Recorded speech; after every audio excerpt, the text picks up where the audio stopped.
V avtoservisu Špajzer Trbovlje vam omogočajo nakup vozil znamke Citroen in nakup rabljenih vozil različnih znamk. So pooblaščeni zastopnik znamke Citroen, opravljajo servis vozil, kleparska popravila vozil, premontažo pnevmatik in optiko vozil.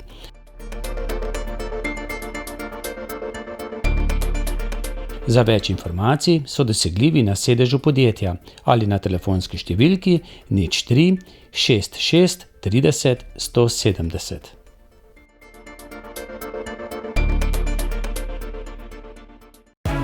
Citroen. Ponedeljek je dan za Reporter. Prav lepo pozdravljeni v oddaji, morda niste vedeli, tokrat smo pred domom starejših občanov Hrastnik. Z nami je direktor Drago Kopušar. Gospod Drago, ni bilo prav lahko v tem zadnjem mesecu, če ste v času epidemije lepo prišli skozi v tistem prvem valu. Žal vas je COVID-19 obiskal v tem drugem valu. Kako ste se s tem soočili? Ja, najprej dober dan. Res je, v času epidemije smo uspeli z ustreznimi ukrepi, organizacijo dela, nadzorom preprečiti, če tako rečem, da bi virus prišel v dom.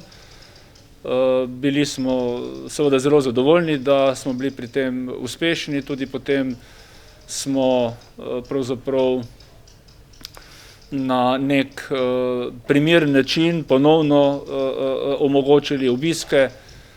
Mislim, da so stvari tekle v omejenem obsegu, ampak vendarle, da so tekle na ta način, da so bili lahko in stanovalci in svojci zadovoljni.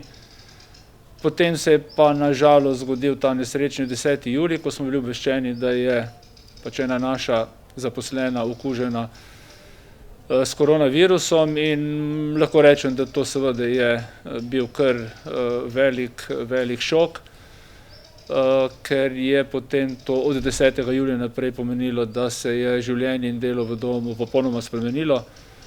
Takoj 10. julija smo zaprli dom, prepovedali obiske, se v bistvu poskušali čim bolj organizirati za delo v conah, predvsem v rdeči coni. Dobili smo takoj neko določeno strokovno svetovalno pomoč strani Ministrstva za zdravje, Ministrstva za delo, ampak v tistem obdobju je to bilo obdobje, ko na eni strani je to res preklop na popolnoma drugačno dojemanje situacije, popolnoma drugačno potrebo po organizaciji dela, po spoštovanju res vseh predpisanih ukrepov. Nekako potrebno je v zavesti sprejeti dejstvo, da ta virus je prisoten pravzaprav res povsod, in da je lahko ena mečkana malenkost, nek mehen predmet, neka majhna površina, na katero nisi pozoren, da je to lahko že pravzaprav nekako, nova podlaga oziroma novo izhodišče za neko razširjanje virusa po hiši. Skratka, to je bilo zelo težko obdobje, še posebej, ker smo zelo na hitro ostali brez precejšnjega števila zaposlenih. Najprej zato, ker smo morali, ko smo imeli prve okužbe stanovalcev, ko smo morali zagotoviti posebno ločeno ekipo za delo v rdeči coni.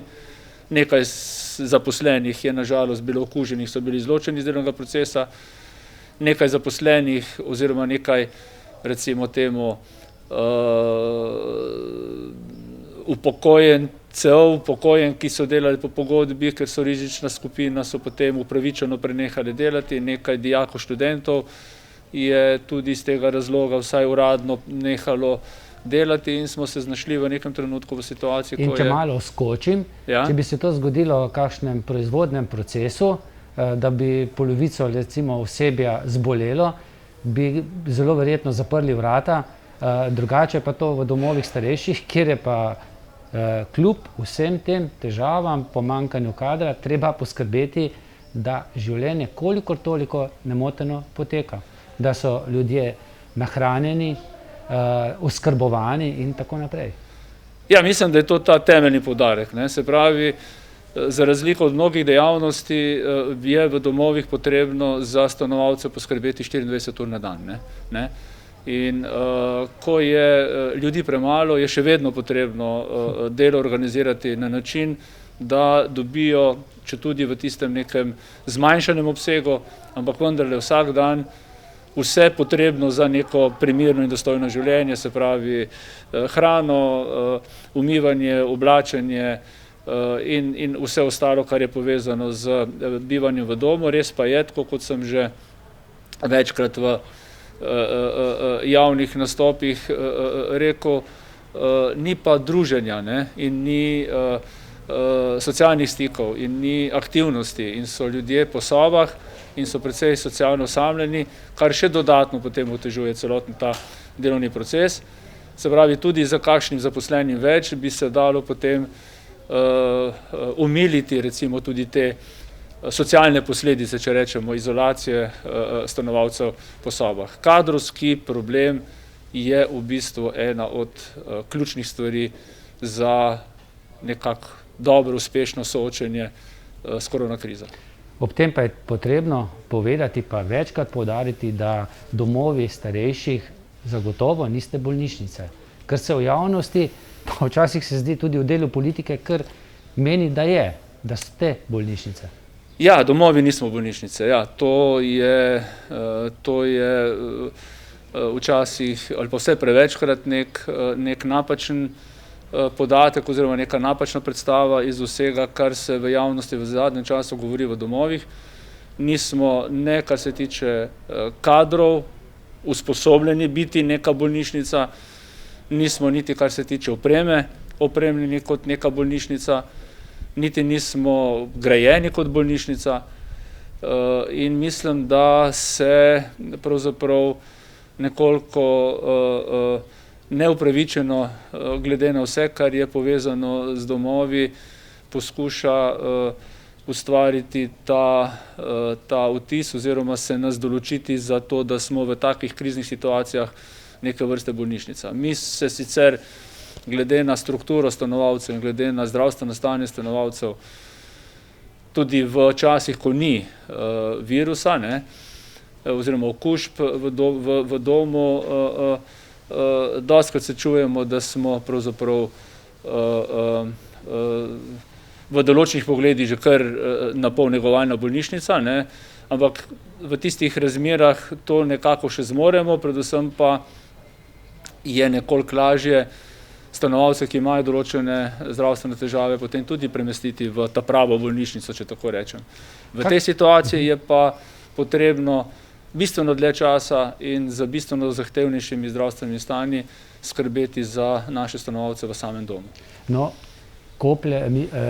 različna so mnenja, ali okuženi ostati v domu ali okužene s koronavirusom prestaviti, premestiti v neko bolnišnico, ustrezno bolnišnico, ki bi bila mogoče vzpostavljena za take bolnike.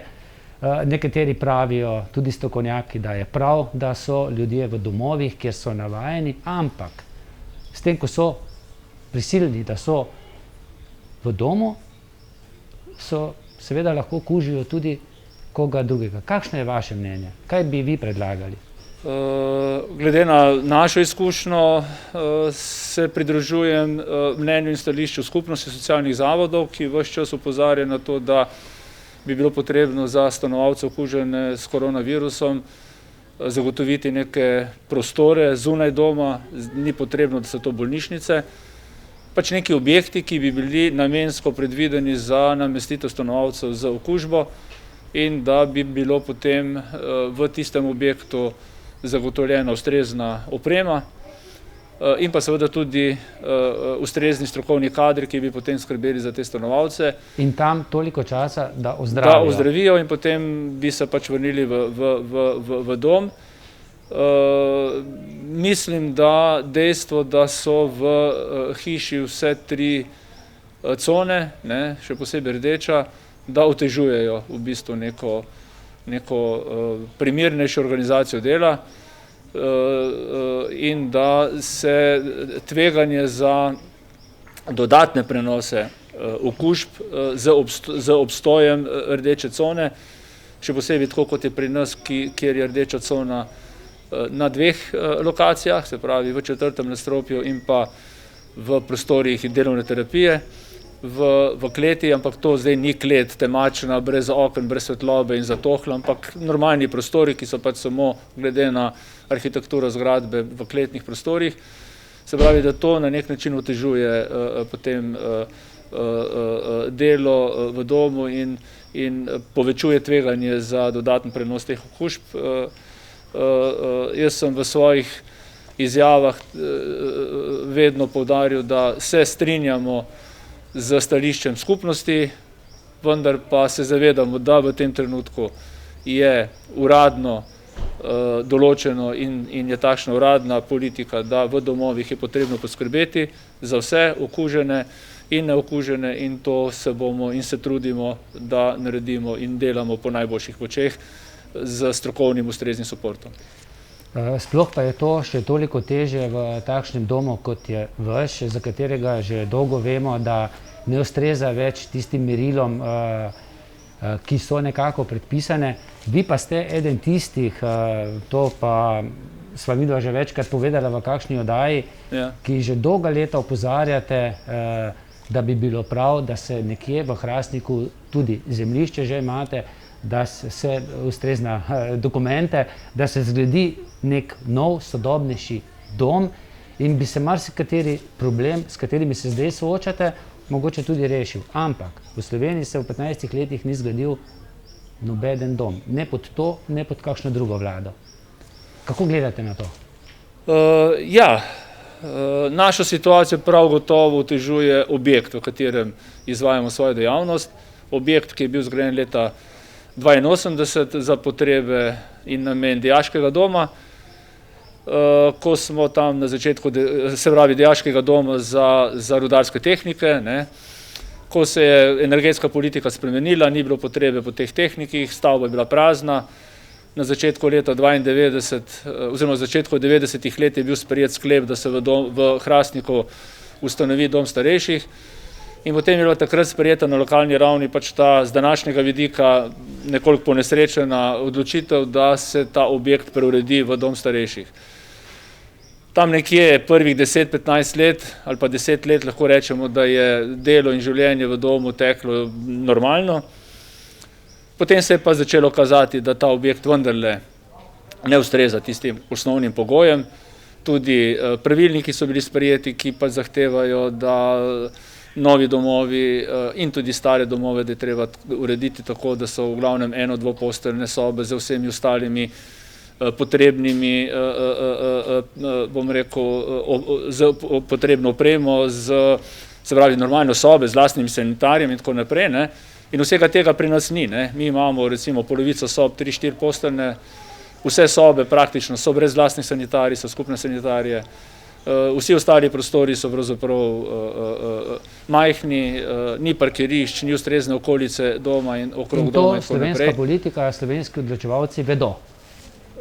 Morali bi vedeti, ker od leta 2008-2009 naprej na to opozarjamo, lokacija za nov dom je že od takrat naprej določena. Nažalost je pa vedno bilo kaj takšnega, kar je pač onemogočalo izgradnjo oziroma odločitev o izgradnji, kriza in potem dolgoletne težave, ki so pač povezane s krizo. In pa v zadnjem času, se pravi, zdaj smo ponovno te dokumente vložili na ministrstvo in dobili neko zagotovilo, da se bo o teh naših načrtih, da se bo obravnavali, da se bo odločalo. Jaz upam, da bo zdaj situacija, v kakršni smo, nekako vendarle prevagnila to odločitev na tisto zeleno stran, če tako rečem, da bo v bistvu spoznano, da pravzaprav v tem objektu seveda dejavnosti ne moremo več izvajati. Lahko se strinjam z ministrom Gantarjem, da bi bilo treba dom v Hrastniku že zdavnaj zapreti, ampak samo, in na to ves čas opozarjamo, tudi mi sami, samo v primeru, da bi bil, se pravi, predtem zgrajen nek primeren, ustrezen, sodoben objekt, v katerem bi lahko delo in življenje potekalo današnjemu času, se pravi na primeren način za današnji čas. Dokler pa te odločitve in izgradnje novega doma ni bilo, smo se pa pač trudili in se še vedno trudimo v tem objektu kvalitetno in strokovno izvajati svojo osnovno dejavnost. No, epidemije uradno ni več, to so označila tudi letala, ki so preletela Slovenijo, ampak virus je tu. Boste preživeli tudi finančno, glede na to, da je bilo potrebno v tem času, ko se je pojavila korona, nakupiti mnogo več zaščitne opreme, pa še kaj drugega, verjetno je bilo tudi več nadurnih del. Kako boste to zmogli? Je to zdaj vaš strošek ali vam bo tu na pomoč priskočila država? Zaenkrat velja, da je to naš strošek, to je še ena od zadev, ki se je pravzaprav pokazala v vsej svoji luči, se pravi, da v času, ko uradno ni epidemije, dom, ki se mu zgodi to, kar se je nam zgodilo, ostane v tem smislu sam tisti, ki je pač dolžan nabavljati zaščitno opremo, v bistvu poravnati zaščitno opremo in tudi vse ostale stroške, ki jih ni malo še na mnogih drugih področjih in na kadrovskem in bom rekel, kar se tiče neke določene opreme dodatne, treba še kaj nakupiti, poveča se, ne vem, količina smeti, skratka, cel kup nekih dodatnih stroškov je, zaenkrat velja, da so to naši stroški, računam pa, da bo vendarle država uvidela, da to ni korektno do domov, ki se jim pač to zgodi. Mi si nismo želeli virusa, mi smo naredili vse, kar smo znali in vedeli, da do okužbe ne bi prišlo. Žal se je zgodila in mislim, da v tem primeru pač ne moramo sami ostati. Zdi se mi, da pa zdaj v zadnjem obdobju tudi politika to nekako razume in da bi znale stvari iti v smeri, da bo vendarle določen del stroškov, upam, da velik del stroškov, ki jih pač imamo v tem času, prevzela država, da nam bo te stroške pokrila. V nasprotnem je pa seveda finančno stanje potem lahko zelo, zelo problematično. No, kakšno je pa danes stanje v domu po skorajda mesecu dni, odkar se je pojavil, odkar je vstopil v ta dom COVID-19? Je bolj optimistično? Ja, nekoliko bolj optimistično je, zato ker so zdaj ti zadnji rezultati včerajšnjih testov vendarle malček bolj spodbudni. 111 brisov je bilo vzetih, 37 stanovalcev, 74 zaposlenih. Pri zaposlenem ni bil nobeden pozitiven, pri stanovalcih 3 pozitivni, kar je vendarle, bom rekel, nekako spodbudno, majhna številka, meni je žal za vsakega, ki pač je okužen, ampak vendarle 3 so le dosti manjša številka od tistih, ki so se pojavile v preteklosti ob teh večjih testiranih, tako da je zdaj, se pravi, žal je ena stanovalka umrla, tako da imamo tudi 4 smrti v tem času zaradi COVID-19. Se pravi, 48 stanovalcev je bilo od 10. julija do danes skupaj okuženih, 4 so umrli, 2 sta potrjeno ozdravljena, tako da je aktivno okuženih stanovalcev v tem trenutku 42. Kar se tiče zaposlenih, je pa okuženih bilo po naših podatkih 11, 2 sta potrjeno ozdravljena, tako da jih ostane še 9. Se pa počasi iztekajo tista 14-dnevna obdobja od okužbe pa potem do današnjega dne, tako da pričakujemo, da bojo v prihodnjih dneh zdravniki vendarle v nekoliko večjem številu in pri zaposlenih in pri stanovalcih ugotovili, da je pač bolezen prebolena in da lahko potem stanovalce premestimo iz rdeče cone v belo cono, tako imenovano, pa da se bodo lahko potem tudi naši zaposleni počasi začeli vračati v delovni proces. Gospod direktor, najlepša hvala za vse, kar ste povedali. Še veliko energije pri reševanju tega res hudega problema in to rečemo pogosto zdaj. Ostanite zdravi. Lepa hvala za povabilo. No, pridružil se nam je tudi hrastniški župan Marko Funkl. Dobrodošli. Lep dober dan. Ker precej težko je bilo v tem mesecu, potem, ko ste verjetno tudi vi pričakovali, da smo nekako vsi premagali ta COVID-19. Ja, drži. Ko smo ravno po občinskem prazniku zaključevali z tistimi večjimi projekti v občini Hrastnik, smo nažalost 10. julija izvedeli, da imamo nekaj pozitivnih v občini in tudi v domu starejših občanov. Jasno je, nikomur tega ne privoščimo, tega si nismo želeli, ampak ko enkrat pride do situacije, pa je iz človeškega vidika jasno, da poizkušaš narediti vse, da zadeve zaiziš in da ukrepaš najbolje, kakor v danem trenutku lahko. Kako ste ukrepali?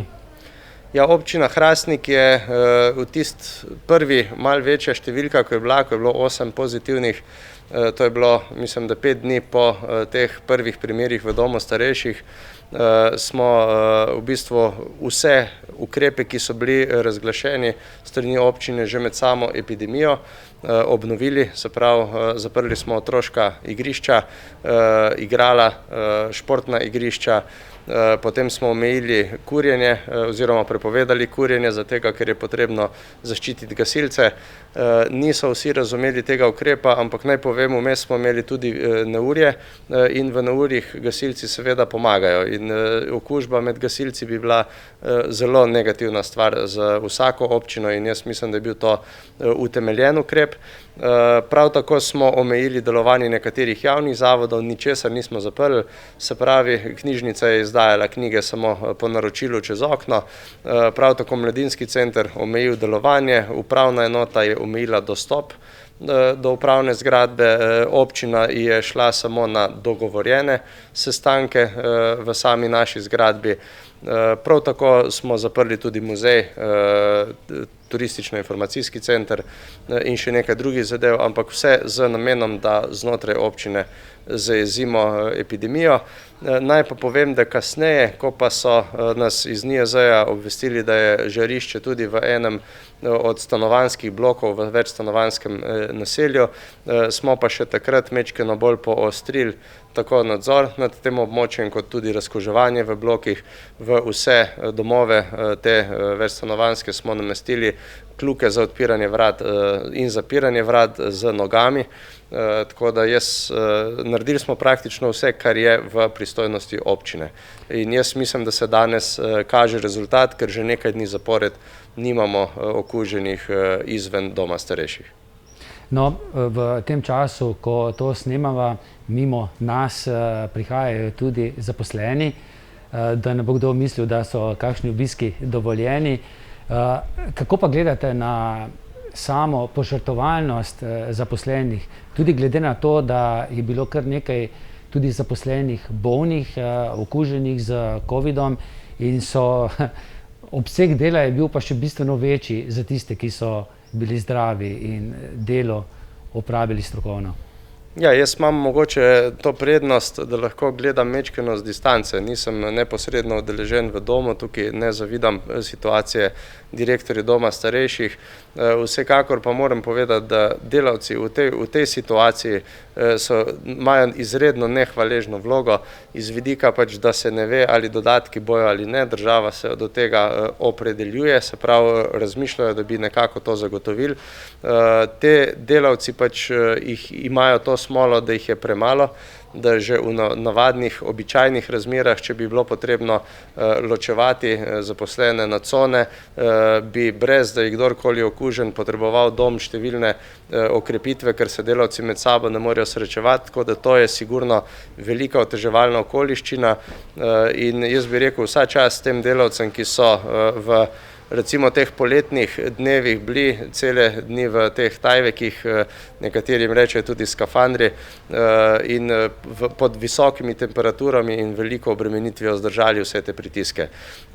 Tisto, kar se mi v bistvu ob tem še vedno dodatno poraja, občina oziroma vse občine imamo v takšnih situacijah velikokrat veliko pomoč tudi v prostovoljcih in tudi tokrat ni nič drugače, ne. Tudi med prvim delom epidemije je bilo tako, zelo veliko tega sistema zaščite in reševanja temelji na prostovoljcih skozi Rdeči križ, civilno zaščito ter gasilce. In jaz se bojim, da bi ob neki permanentni krizi, kakršna je, da bi imeli v Sloveniji resnično v vseh občinah tovrstne težave in takšno stanje, na dolgi rok to brez prostovoljcev imeli velik kaos. Tako da jaz kapo dol vsem, ki tako delajo prostovoljno, kot tudi tistim, ki so se prostovoljno odločili, da pridejo pomagati kot zaposleni v Dom starejših Hrastnik. No, direktor sam je že omenil, da imate v Hrastniku načrte, lokacijo za zgraditev novega, ustreznejšega doma že kar nekaj let. Že kar nekaj let, mislim, da 15 let, država ni zgradila nobenega novega. Pa če sem malce populističen, kar veliko milijonov, 700 milijonov bo šlo v naslednjih letih za oborožitev, za vojsko, bistveno manj za to. Mogoče bi morala tudi država prioritete obrniti na glavo, malce zamenjati. Moje mnenje je, da ko smo enkrat v situaciji, kakršna je bila v preteklih tednih v Hrastniku, ni čas za politiziranje, temveč je čas za aktivno iskanje rešitev. Vsi, ki se zdaj oglašajo, kdaj bi moral dom biti, dejstvo je, da dom je tu od 94. leta, praktično nobena vlada ni zagotovila v preteklih letih tega denarja in zato jaz mislim, da so krivi popolnoma vsi, ki so na teh resorjih delali, zato da nimamo danes doma. In jaz še danes pravim, tisti minister, ki bo dom dejansko pač pognal naprej oziroma ga postavil, si zasluži dejansko eno veliko pohvalo. Jaz mislim, da to je danes v državi resnično problem številka 1, dolgotrajna oskrba starejših in na tem področju je potrebno delati. Občina Hrastnik je v tem letu, kot smo že večkrat poudarili, odkupila zemljišča, 90% približno zemljišče v občine Hrastnik, 10% je v državni lasti, tako da jaz poleg tega, da imamo idejno zasnovo ter dokumentacijo za izvedbo projekta, umestitev v prostorski načrt, ne vidim več ovir, da država ne pristopi k gradnji novega doma. Je pa seveda stvar na koncu politične odločitve in tudi stvar odgovornosti tistih, ki to odločitev sprejmejo. Kje se bo denar, ki je, porabil? Jaz verjamem, da pač na neki točki bojo mogli tudi poslušati mnenja strokovnjakov, tudi po epidemiji, ko še nismo imeli okužb, so koordinatorke za domove v Zasavju dale zelo pozitivno mnenje k temu, da bi v Hrastniku pa resnično morali biti prioritetno na seznamu tistih krajev, ki bojo dobili novi dom starejših. Kako pravite tudi mogoče na katere očitke, ki so bile, ko je izbruhnil tudi COVID v Hrastniku pa v tem domu. Država je na eni strani odprla meje, mislim, da smo bili prvi, ki smo odprli meje v celotni Evropi, seveda so ljudje šli tudi potem čez mejo in očitke, da so zaradi tega potem prišle okužbe, ampak če so meje odprte, pomeni, da lahko greš, ne? Jaz pravim, da ni pomembno, kdo in od kje prinese okužbo, tudi politiki so bili med tem v tujini. Jaz na tem mestu ne bi rad sodil o tem, ali je kak delavec prinesel, ali kak turist, ali kak politik, kakorkoli, pač vse, ker se je okužilo iz tujine, pač se je, to je dejstvo, mimo tega ne moremo. Jaz verjamem, da se bo na neki človeški ravni naredilo dobro analizo, se naštudiralo, ali je res včasih potrebno dati to politični diskurs pred človeški diskurs in na tem mestu se ne bi opredeljeval tem. Sam menim, da je popolnoma nepomembno, kdo prinese okužbo, pač bolj je pomembno, kako država ima neko strategijo zapiranja mej, odpiranja mej in zajezitve koronavirusa. Čeprav je poletje še v polnem mahu, se že bliža tudi pouk, osnovna šola bo kmalu odprla svoja vrata. Imate že tu kakšne informacije? Bodo vsi hodili v šolo, ne bodo? Vrtci bodo odprti, ne bodo? Ja, zaenkrat po teh informacijah, ki jih imamo, naj bi šola in vrtci delovali nemoteno do okužb. Se pravi, v tem primeru je seveda jasno, da bomo poslušali tako navodila pristojnih ministrstev, pristojnega ministrstva, kot tudi Nacionalnega inštituta za javno zdravje.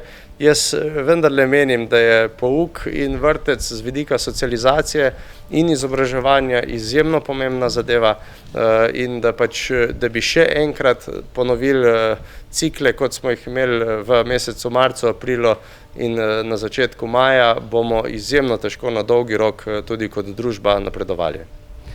Gospod župan, hvala za povedano, pa jaz upam, da tudi vi, tako kot sem dejal direktorju, še naprej ostanete zdravi. Hvala tudi vam. Hvala pa tudi vam za pozornost in srečno.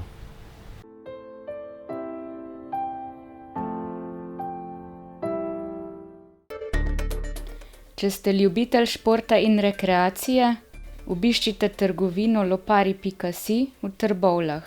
To je trgovina za vse športne okuse.